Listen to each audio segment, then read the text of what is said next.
The broadcast is now starting. All attendees are in listen-only mode. Good afternoon, everyone. My name is Brendan Buff. I'm a Senior Program Manager with the Association of Public Data Users and the Census Project, which are co-hosting today's webinar, 2020 Census Apportionment Counts, What Do I Need to Know? For those unfamiliar with us, APDU is a national network that links users, producers, and disseminators of public data with a membership including government agencies, higher education, think tanks, foundations, businesses, and entrepreneurs. The Census Project is a collaboration of business and industry associations, civil rights advocates, state and local governments, social service agencies, researchers and scientific societies, planners, foundations, and nonprofits focused on housing, child and family welfare, education, transportation, and other vital services. Before I pass on to today's moderator, let me first go through a few logistical items. This webinar is being recorded and all webinar participants are in listen-only mode. There will be time at the end of the webinar for a question and answer session. If you have any questions for our speaker, feel free to type them into the questions box, which you will find in the GoToWebinar interface. You can submit questions at any point during the webinar, but we will hold them until the end of the presentation. Now I would like to welcome our moderator, Mary Jo Hoeksema of the Census Project and the Population Association of America. Mary Jo, you have the floor. Thanks, Brendan, and welcome everyone. It's my pleasure to introduce my Census Project colleague and friend, Steve Jost, our speaker today. Steve is the Senior Vice President for Content Strategy at Subject Matter, which is a DC-based strategic communications firm. He's also a consultant to the Census Project. He's the former Associate Director for Communications at the Census Bureau, where he led the massive outreach and advertising efforts in support of both the 2000 and 2010 census. Steve also previously worked on census oversight and funding issues on Capitol Hill, where he worked for several prominent members of the U.S. House of Representatives, including Congressman Rick Lemon of California, Congresswoman Loretta Sanchez, also of California, and Congressman Dutch Ruppersberger of Maryland. Thank you for joining us today, Steve. I'm going to turn the platform over to you. Great. Welcome, everybody. So we'll dive right into it. And happy to give you sort of a backgrounder on what the 2020 apportionment counts are all about and maybe what they're not about. So we'll dive into the content right now. And Brendan, I am not being able to advance the slide for some reason. If you're there. Try clicking on the screen and then trying advancing. It might be stuck on the GoToWebinar interface.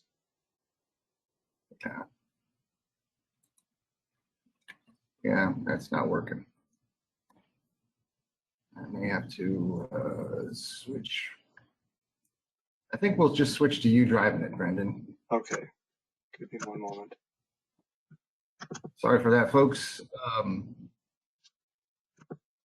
But that creates a little suspense for the information we're about to share with you.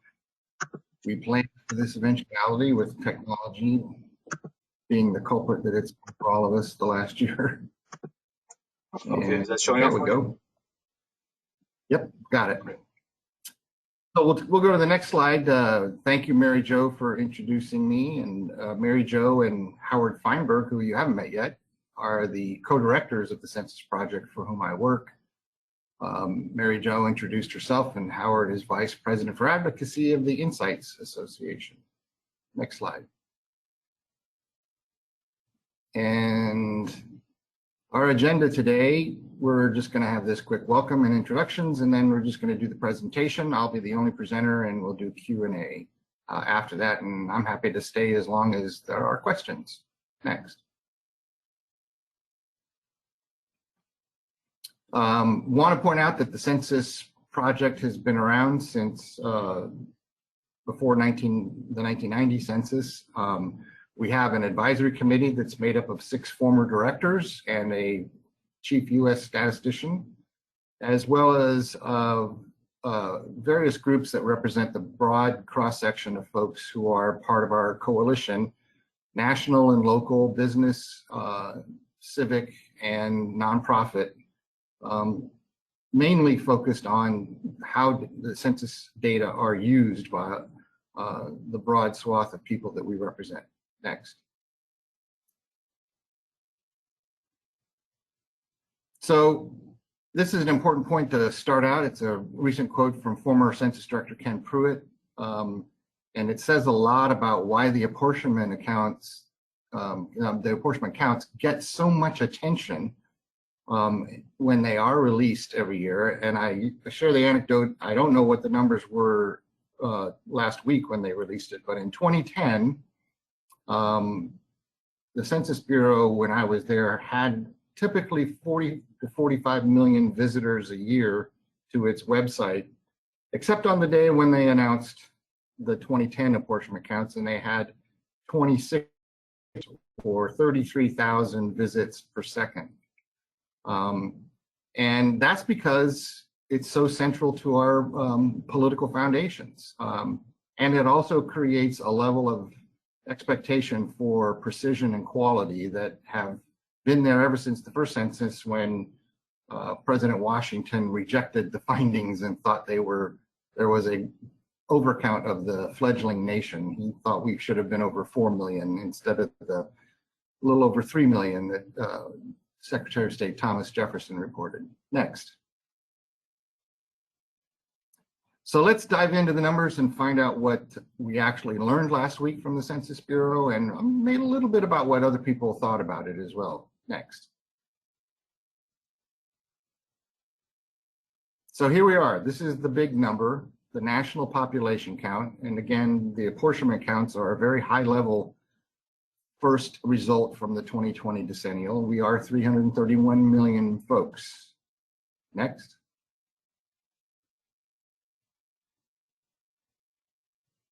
The growth rate of the population was lower than most people expected it. You can see on this chart that it was about a growth rate over the decade leading up to 2010 of 9.7%.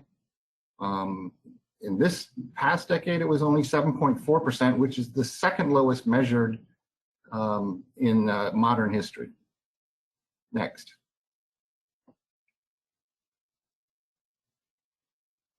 Here's a nice chart from our friends over at Brookings, Bill Fry, a well-known demographer, looking at the history of the growth of the country's population across each decennial from 1790 to 2020.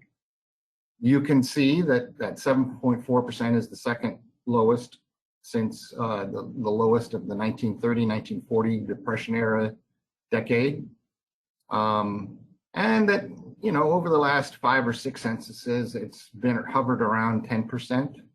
I think it's interesting to note, especially for any baby boomers on the call, if you look at the 1950 to 60 decade, it looks like it was about 18% during that decade, which is about half of what we experienced when the nation first started out in the from 1790 to about 1860. Where the growth of the nation was about 35%. So this is a familiar pattern, which I think the next slide can help illustrate. So I put this, these are recent headlines that I found about other countries and their population growth. And it is true that aging industrial societies have this slower growth as they mature.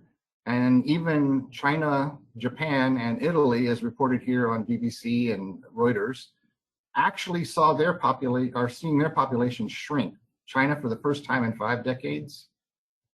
Japan and Italy actually may see their population halve in their coming censuses. Next. So even though we grew, that growth across the nation was uneven. As you can see here, the West grew at about twice the rate of the Northeast, and the South grew at an even higher rate. Next.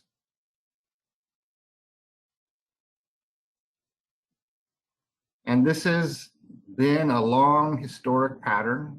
Back in 1920, the Northeast and Midwest made up about 50% of the population of the United States. And now today, the West and the South make up more than 60% of the population. And it's been a consistent pattern. Next.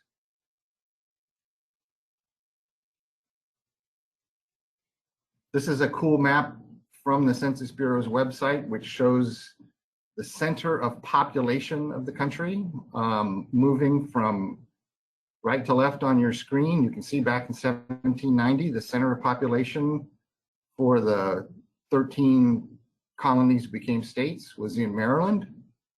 And slowly it has inched across westward and now southward to 2010. And I'm sure the Census Bureau will be updating this map very shortly. It's where it's now in south central Missouri. So this is a nice graphic that shows that historic trend for the population shift of the country. Next.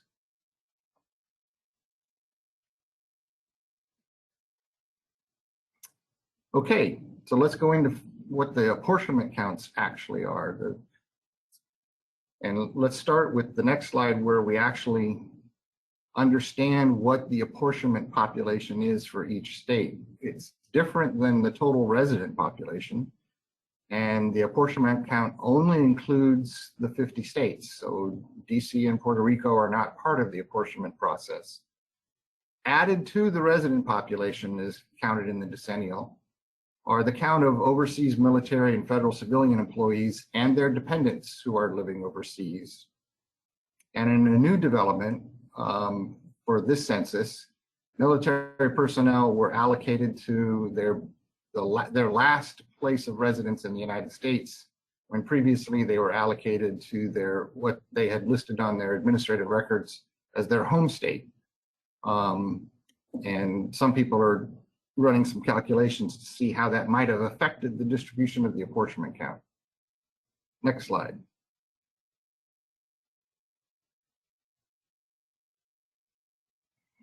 And here's the Brookings chart of basically the winners and losers. You can see the states that gained seats were predominantly in the West and South.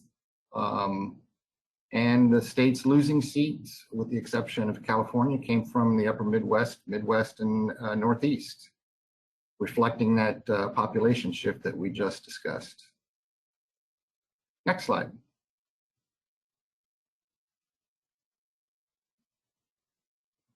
Even with those changes, California still will have the largest delegation in the House of Representatives after 2022 when the lines are redrawn. It will be twice the size of the New York delegation, even though it lost a seat.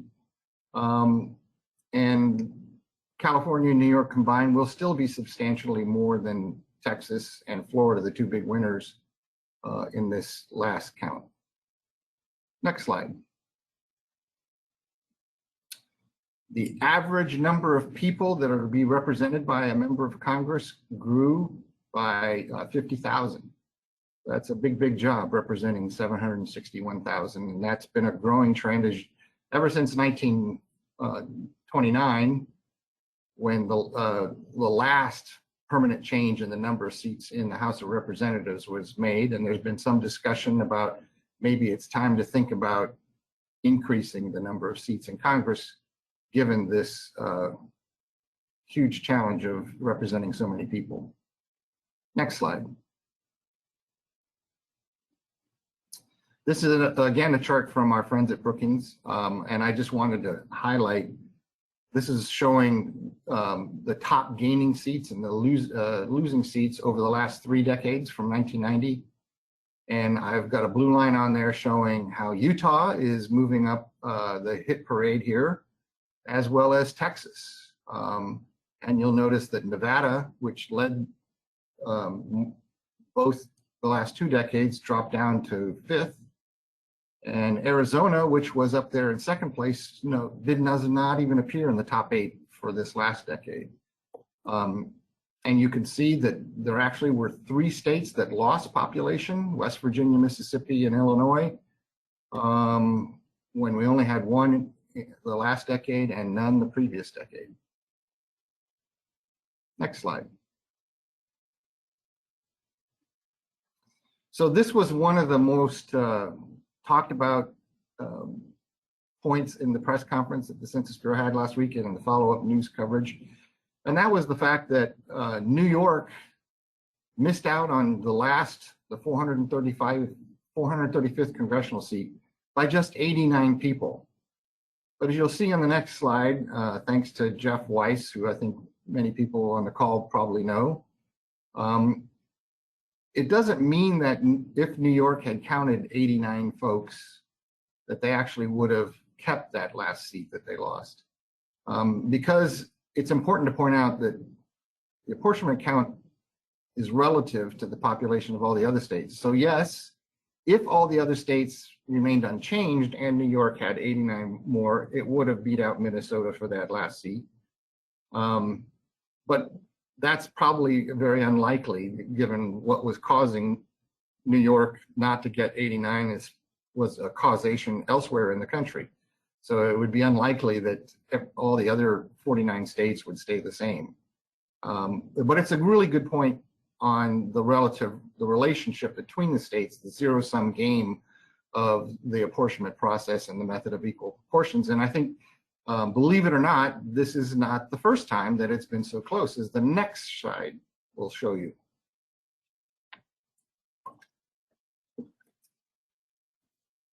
So this is a chart that I made up, and thanks to Kim Brace and the folks at Election Data Services for having an awesome website. And by the way, every one of these slides has a link to the source information behind this, and we're going to share this deck with everybody after the call is over, so you can do your own research. But since the method of equal proportions was adopted after the 1940 census, you can see in 1970, Oregon lost out by just 231 people on the last congressional seat.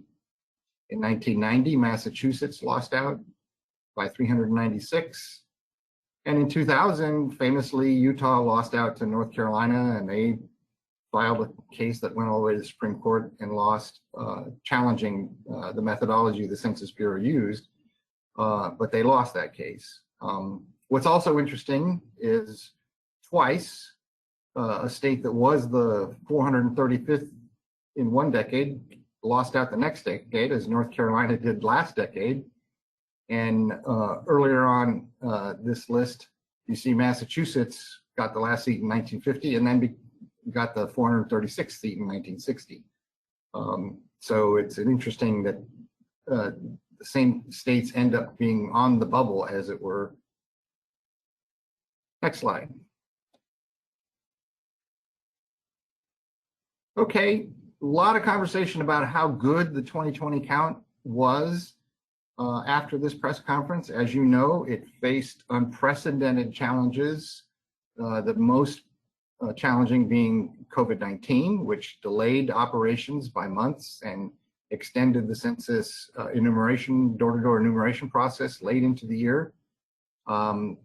They faced unprecedented number of weather events. Louisiana had 4 successive hurricanes in the middle of the door-to-door phase. The West Coast had unprecedented number of wildfires, all of which were disruptive to the Census Bureau operations and getting their job done. So next slide.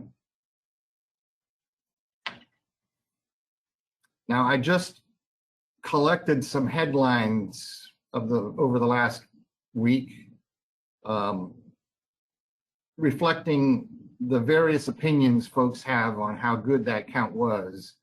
And if you closely look at this, there's maybe a grain of salt or seed of truth to most of these, but not all of them can be true. So we can't have an undercount of Hispanics that benefited both Democrats and Republicans, strangely. And it's not clear that how anybody can make the judgment that tax status of a state entered into the apportionment count. Want to stress the apportionment count is just 50 numbers, very high level, and many of these other factors that people are speculating on are difficult to prove. They're legitimate hypotheses that are worth exploring, and we're going to learn more about them as you'll hear about in a few minutes in this presentation as more data is released. But based on just the apportionment counts now, it's kind of risky business to be making big predictions here. So next slide.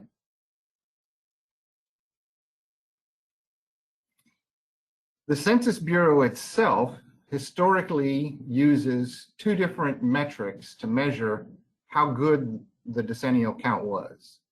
The first one is what they call population estimates. And the shorthand on that is they take the last census result and then they add and subtract vital statistics, births and deaths and net migration, and each year publish a new estimate of each state's population in their POP estimates program. And this year they published the 2020 estimates earlier than normal, so they could be used as a benchmark to compare the 2020 decennial. The other major tool that's used, again, at the state level, at national level, is demographic analysis. It's akin to POP estimates, but the methodology uses more robust administrative records and data from other sources like the Medicare enrollment database to try to produce a different estimate of the population count for the country. And we'll explore both of them in a little bit more detail on the next slides, and we can go next. So here's the Census Bureau's actual chart in their press kit, reporting on the population estimates and how that compared to what the similar comparison in 2010. And I've drawn some arrows here on their chart to point out that in 2020, the decennial count, despite all those challenges it faced, actually came in higher than the Census Bureau POP estimates program vintage 2020 estimated in July of last year. And that difference was about 0.6% on the higher side. And you can see to the right of this chart, the same comparison in 2010, the census came in again a little bit higher than the POP estimates, but only 295,000 people. And that was 0.1%. So similar outcome, but a little bit more higher, a little higher number on the census count over the POP estimates count. Next slide. So here is a map that the Bureau produced showing that comparison state by state. And the states that you see in lavender and purple are those where the census count in that state was higher than the last POP estimate for that state. And the ones that are in beige and orange are the ones that had a lower census count than the POP estimate. So as you can see, because of this geographic variation, it's hard to make broad statements about what's going on nationally without drilling down and trying to explore some differences. So on the subject of whether or not Hispanics were uncounted, I would just note Arizona and New Mexico right next door to each other, both of which are border states. Arizona didn't come up to its POP estimates and New Mexico exceeded it. Now, New Mexico did have a state outreach program, a rather robust one, and Arizona chose not to. So maybe that's behind that. Another thing to point out, New York famously exceeded its POP estimates, I think by a little more than 800,000. But New York also has a Hispanic population statewide of roughly 20%. So maybe that argues against the theory that Hispanics were uncounted. The point I want to make is that there's more research and more data that we have to dive into to understand what are the causes behind the national numbers here. I will note two other outliers. Alabama famously, aggressively fought not to lose a seat in Congress, and their governor dedicated the state 2 years in advance, and they've launched 2 lawsuits potentially going to the Supreme Court to fight the potential loss of a seat, and it looks like that outreach effort may have paid off in Alabama. And Puerto Rico actually exceeded its POP estimates after the horrible population shifts that came a consequence of the horrible hurricane. So that was a little bit of a surprise as well. So there's a lot more research to be done on why these differences have taken place. Next slide.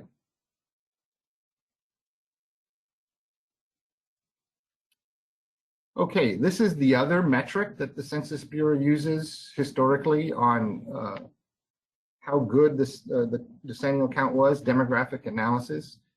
And I've placed a green arrow kind of pointing to where the census count came in the three predictions or estimates that demographic analysis did for 2020, a low, a middle, and a high. And it was a little bit more than the low, not quite splitting the difference between the low and the middle.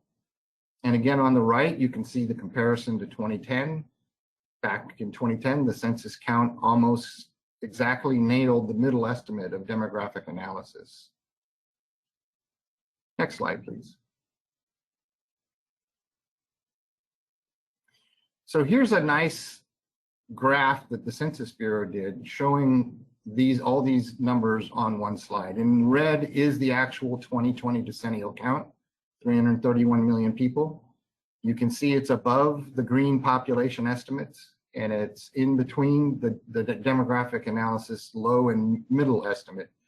And this suggests that maybe the count was pretty good. Maybe they got it right. But there are some cautionary notes before we jump to that conclusion. I'm sure the census folks are happy about seeing this graph. But as I said, there's more to be learned, and on the next slide, we can start talking about that.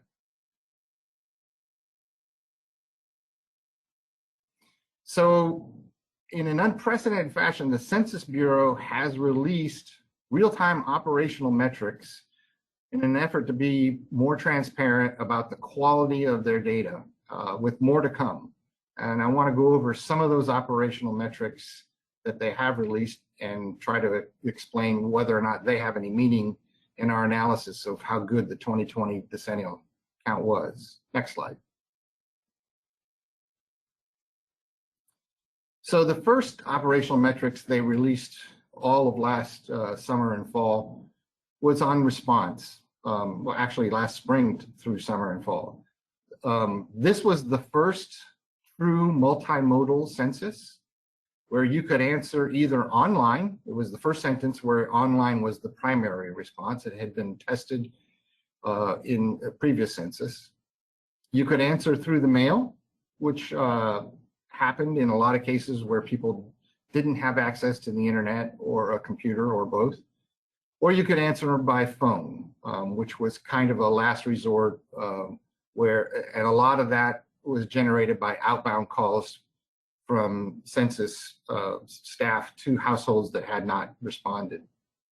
As you can see, a majority of the responses, almost 80%, came in online, 18% by mail, and a little more than 2% by phone. The national self-response rate was 67, which matched both pretty close to the same number in 2010 and 2000. And this link I have here takes you to that interactive map that's being displayed there. So you can compare the national self-response rates to the self-response rates within each of the states. You can see a pattern here. The darker blue states had a higher than the national average self-response rate. The lighter blue states had a lower average. And that upper Midwest, Wisconsin, Michigan, we call that the Lake Wobegon effect. That area of the country, very civically engaged, always leads the country in self-response.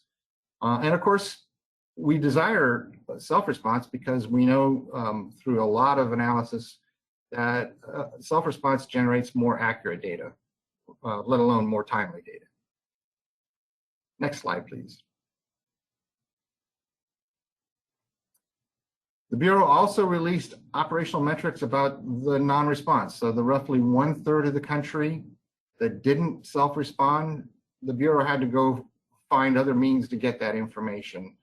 And they reported that the first step they have to do is identify whether that household is vacant or occupied. And for the ones they identified as occupied, they were able to complete a personal interview with someone in the household in a little more than half of the cases, 55+%.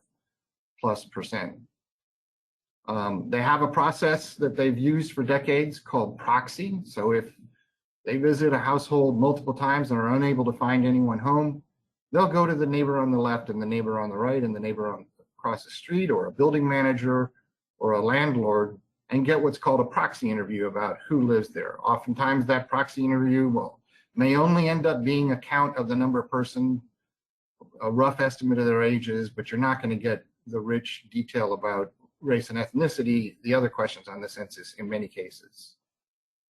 And then this census was the first one to use administrative records. Those have been tested for many decades. Famously in 2010, a huge match study that proved their reliability. And that's where we could get information on a household from IRS, Social Security, Medicare, really a combination of multiple sources of records to get at least a count of the number of people in the household, as well as other characteristics about that household in some cases. So 18.4% were enumerated.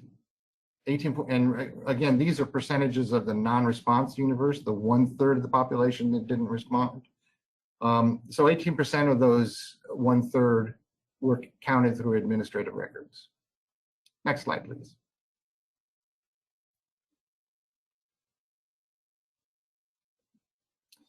So here are some comparisons of those numbers to what happened in 2010, which also give us a hint of how well the process ran in 2020. And you can see that the in-person interviews were 55% in 2020, but they were 74% in 2010. The big difference there being the use of administrative records. And I think if you combine the 55 and the 18, it's pretty close to the 74.8% that they got in 2010. The proxy rate was close to the same, a tad higher in 2020 than it was in 2010, but not a big difference to cause a lot of concern. And then finally, you know, when they can't get an administrative record, they can't get an interview, they can't get a neighbor or a building manager to tell them something, as a last resort, the Census Bureau will use statistical methods to impute a result for that household. Often talked about, but a lot of folks don't appreciate how little it actually happens. And in 2010, that was 0.38% of the addresses that were unresolved. And in 2020, it was only 0.23%. So a good sign that they didn't have to rely on imputed results, that operationally the census was well run. Next slide. Now, in addition to sharing quality metrics in real time, so the Census Bureau released those operational metrics that we just went through while the census was happening, and other metrics with the apportionment release, and they committed to do the same with future upcoming data releases. But they also have established an external review process that is more robust than anything they have before. And these independent experts are being given access to operational and data quality metrics and are reviewing them and issuing their own findings. And that includes the National Academies of Sciences, a special task force of the American Statistical Association, and the Jason project at the MITRE Corporation. All are taking a look at census metrics and issuing their own evaluations on those. And the link at the bottom of the slide is where you can find those reports. So this is an unprecedented amount of transparency that the Census Bureau has engaged in, I think in part because of concerns how well the count could have been going in the midst of the COVID epidemic and other reasons. Next slide. Okay, we got some more data coming. It'll be more localized, more detailed, and I want to talk about when those are coming and what we can learn from them, and maybe fill in the gaps of the theories that people have been espousing for what the 2020 results mean. Next. So over the summer, the American Statistical Association Task Force will be releasing external assessments of census operations and census data quality, even before some of the data releases later this summer. And that link there is the web page that the American Statistical Association has set up where you can stay on top of those things. I think you can even enroll in alerts to get those as they are released. Next.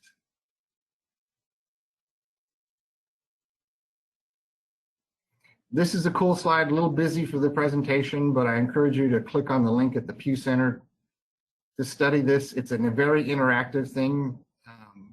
This is, of course, of great interest is the race and ethnic questions on the census and what we learn from them. And this is a retrospective timeline of from 1790 all the way up to 2020 of the different questions on race and ethnicity that are asked over the decades. And as you can see, we started out with the basic 5 race categories at the beginning of the countries.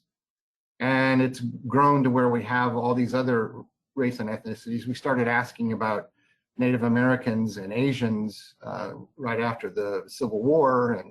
And then, of course, in the 70s and 80s, Congress added other dimensions of race and ethnicity that they wanted the census to measure. So we have not only many more boxes which we can check, but we also have the other category as well as you can check more than one. So you can put in a mixed result. And all of that rich data is what people look to for civil rights enforcement, housing rights enforcement, as well as just knowing the complex picture of how the country is changing and evolving. So when are we going to learn about some of that stuff? Next slide. The first hint of that will be in September, on or before September 30th, when the Census Bureau fulfills its second statutory requirement, and that's releasing the PL 94-171 redistricting data files for all the states to redraw not only their congressional districts and their state legislative districts, but all kinds of political subdivisions within their states down to irrigation districts.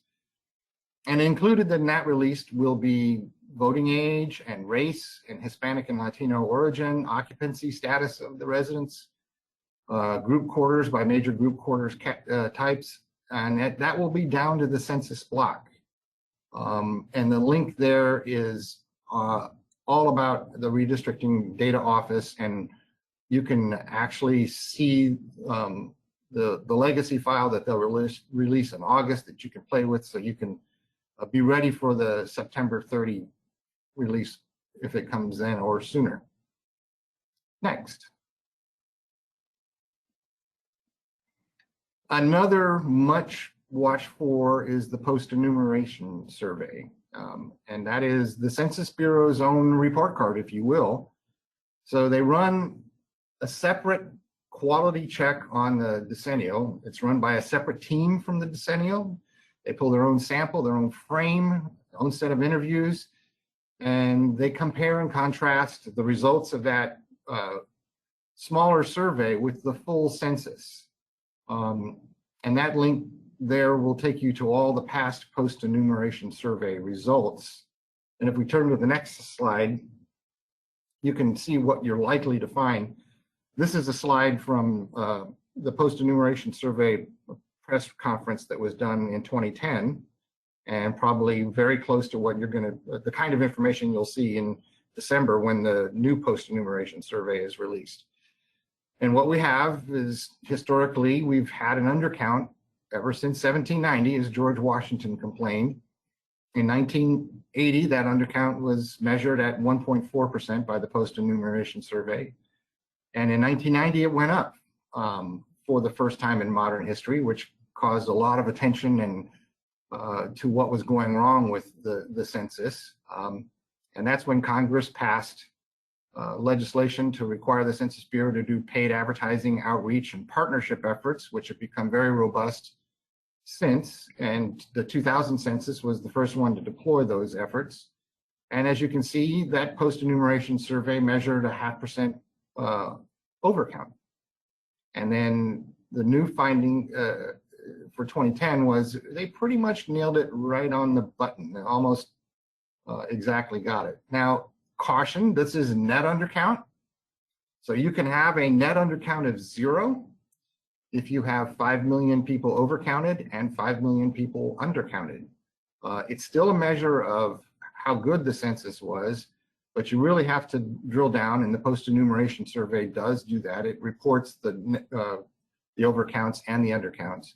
More importantly, these are the national levels for all of us in the country, and it's different amongst population subgroups. We know children, especially those under 5,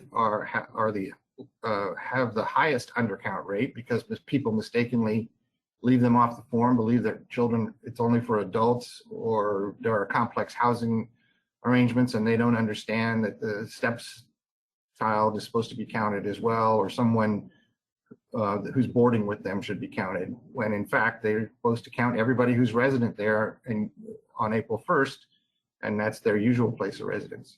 But there are differential undercounts across race and ethnicity that are higher than the undercounts we're looking at here.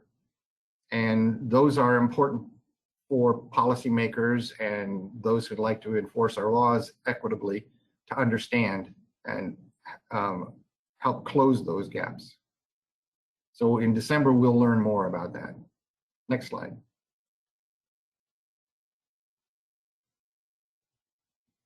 In 2022, I'm not sure what date it is, but you can check the Census Bureau's website. I think they're going to be updating this release. The demographic and housing characteristics file will be released. Many of you may know it as formerly known as Summary File 1, SF1. SF1, the DHC will be released sometime next year. And that's really the robust file that people use through the decade that has all these characteristics, much more detail on housing issues, and all kinds of geographic levels, and often down to the block level. And that's really the file that will help people describe what happened within a state, what happened across the nation, any variations and differences between states. And I think that's where people can really sink their teeth into how good the 2020 count was in measuring not only race and ethnicity questions, but also housing and occupancy issues, all the kinds of topics that we discuss in Congress year in and year out. Next slide. Here we are. We're at the question and answer period. So, Brendan, happy to take some questions. Thank you very much. So we will now begin the question and answer portion of the webinar. Please type your questions into the questions box in the GoToWebinar panel. First question we have for you is, I see news reports about a lot of lawsuits about the 2020 results. Does that mean they are not accurate? Yeah, that's a great question. It's a phenomenon in my personal experience, has happened after every decennial. There are always people, states, cities, mayors that perceive something went wrong, that they got undercounted. So I think, and not being a lawyer, if one checked case law, you'd find plenty of cases around census lawsuits. My first month on the job in 1999, the Supreme Court handed down their decision on sampling, and it feels like I've been discussing census litigation every year since. So I don't know that the number of lawsuits is a reflection of how good the census is or is not. I personally would caution New York about suing over those 89 folks that they wish they had counted, given first that Utah tried and failed on similar grounds, but also because they came in 800,000 people over their pop estimates. So they might have a steep hill to climb to prove that somehow they were undercounted. So it makes for great discussion and fodder and cocktail parties, but most of these lawsuits end up going nowhere. Thank you. Next question. What is the relationship of the post-enumeration survey and the outcome of the 2020 census? Is there any chance that the post-enumeration survey could cause the Bureau to alter the apportionment numbers? So the apportionment numbers are set in statute. It is possible that in the processing of the data between now and September, that the Census Bureau will discover an error. They have historically published errata about the apportionment counts over time, not very often, but it has happened. But it doesn't change. It usually takes a big error to change that big dynamic of the relationship between the states. So usually census errors of a consequence are on a smaller scale in a lower level geography. So you might misplace a prison in the wrong county. It might be geolocated incorrectly in the files somehow, and that might cause an important difference for someone who's doing redistricting, drawing legislative districts within a state, but it's probably not going to impact anything between the states. So, and the statute is the statute. The statute says the Census Bureau shall report the apportionment counts by a date certain, transmit them to the president, who shall transmit them to the Congress, who shall send them to the states. And so I don't believe we've had a case where the whole apportionment count was thrown out and we did it over, but I guess these days anything's possible legally. Thank you. Did the Census Bureau use administrative records to flesh out the details and accuracy of information collected via proxy? Yeah, that's beyond my level of expertise, whether or not there was any relationship between. I would defer to someone from the Census Bureau, and maybe we can do some follow-up on that. But as I understood it, administrative records were used first to identify whether or not a housing unit was vacant. They aided in that process, and whether to send, and therefore whether to send an enumerator. And then when we couldn't get an answer there, they went and collected the data with administrative records. I don't know if there was even an experiment testing the relationship between proxies and administrative records, but it's a very good question. Great. So we've been hearing a lot about differential privacy and disclosure avoidance system and so on. What is differential privacy likely to do to the accuracy of the 2020 census?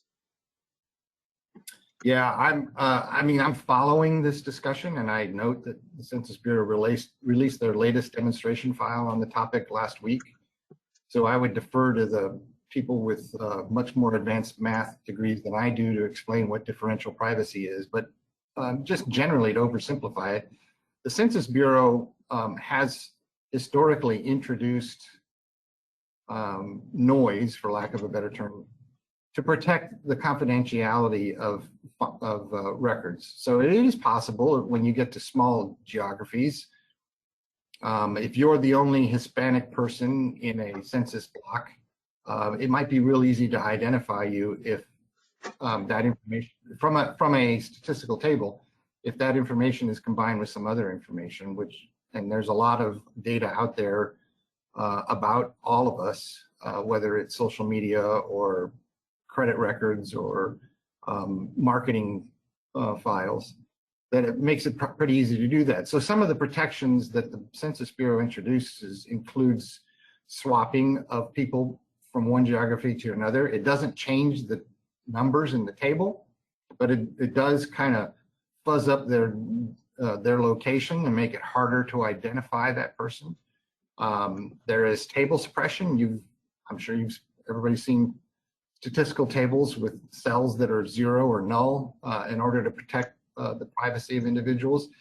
Differential privacy is a new level of that makes those things harder to predict, and therefore makes the re-identification effort more risky, that you might actually be getting it wrong more likely than not. And I know redistrictors are concerned that the level of noise that's being introduced, and that's one of the Alabama lawsuits that I mentioned earlier. The second lawsuit is on this topic, and I think there's a court hearing today on that. The redistrictors who like an extreme level of precision in order to draw partisan lines are unhappy with the level of noise that's being introduced at the block level.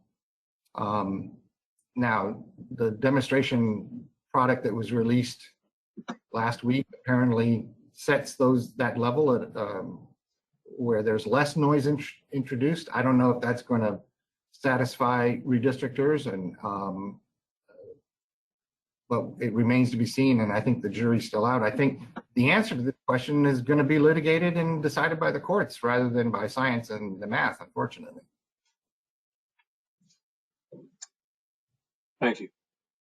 Are there any differences in the new demographic and housing file versus the old summary file? I think there are some small differences, but in the main, it's and I'm not an expert on it, and there is documentation on the Census Bureau website on what the new DHC, they call it, is going to have in it. Some things from Summary File 1 have been not carried forward. So I encourage you to check out the Census Bureau's website, census.gov, and search for the DHC documentation. Thanks. Next question. Regarding the differences between the 2020 estimates and the 2020 counts, even though percentage-wise they are small, they are much larger than in 2010 nationwide, a 6.6% difference, 6 times the difference in 2010, despite being less than 1%. So do you attribute this to more to the estimates being off, or to the count not reflecting the more accurate estimates? Well, that's what we don't know. It could be one or the other, or actually a little bit of both. So you could have, and I think you could have variation between states. Maybe the pop estimates in Arizona need some fine tuning, because this is the second decade in a row Arizona has the census count has come under its pop estimates. So maybe there's something about Arizona that the Census Bureau needs to do their homework on. Or it could be something didn't go right in the census count in Arizona, or maybe the notion of immigrant communities being afraid of answering the questions was just more prominent there because the news coverage in Arizona was much more negative on that question. But I absolutely know that the Census Bureau will explore both hypotheses and endeavor to improve both the decennial and the pop estimates program going forward for the next decade.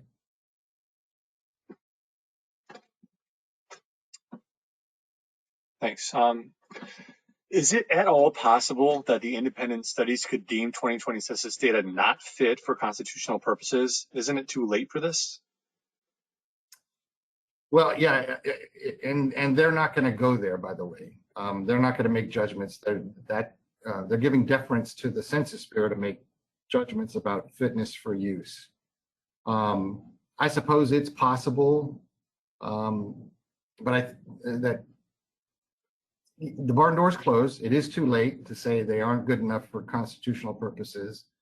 But I think the data we just reviewed suggests it would be an uphill climb for someone to make that case.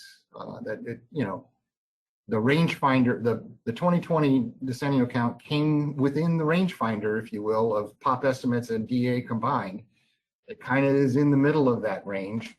And they did get much higher than projected self-response rates, which gives you a confidence that at least that data is pretty strong in terms of accuracy. So, but I think the questioner's point is well made. The barn door has been closed on the constitutional fitness for use.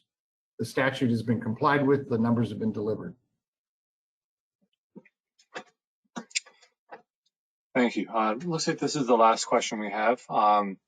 So in a declaration filed on April 13th, the Census Bureau stated delivery of redistricting data would be significantly delayed if the court rules to preclude the Bureau from using differential privacy. In your estimation, how much of a delay would that be, and how would this impact the redistricting process of states that have already asked the court for delays?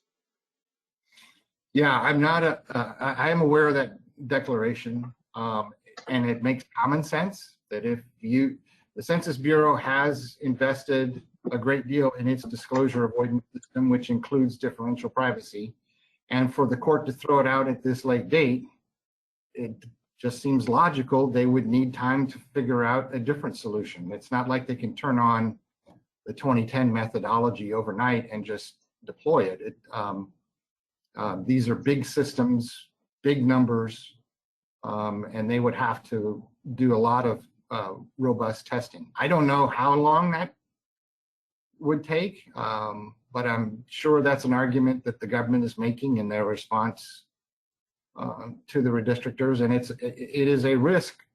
You know, I put it in the be careful what you ask for category.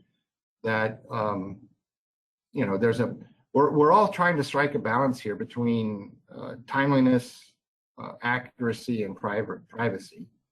Nobody wants any suggestion that your census data is not going to be secure, because that will suppress responses to any future census or any survey of the federal statistical system. And I did millions of dollars of audience research in both 2000 and 2010 on the barriers, attitudes, and motivators around census response.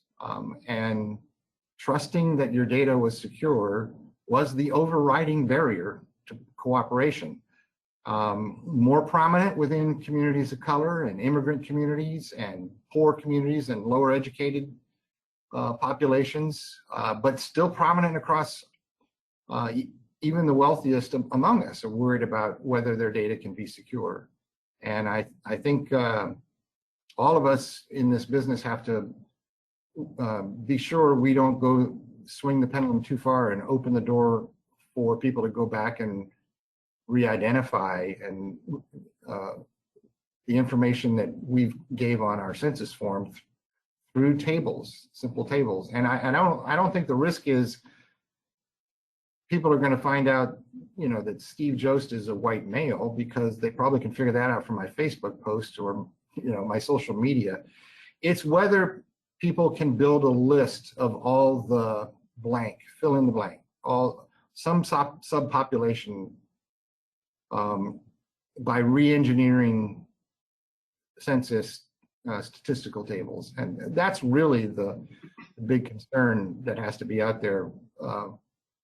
And I just know from all the media and advertising and outreach that I had to oversee in 2000 and 2010, if people lost trust in their census data, that would be the biggest blow to getting people to cooperate, answer the form themselves, or to cooperate with enumerators at their door.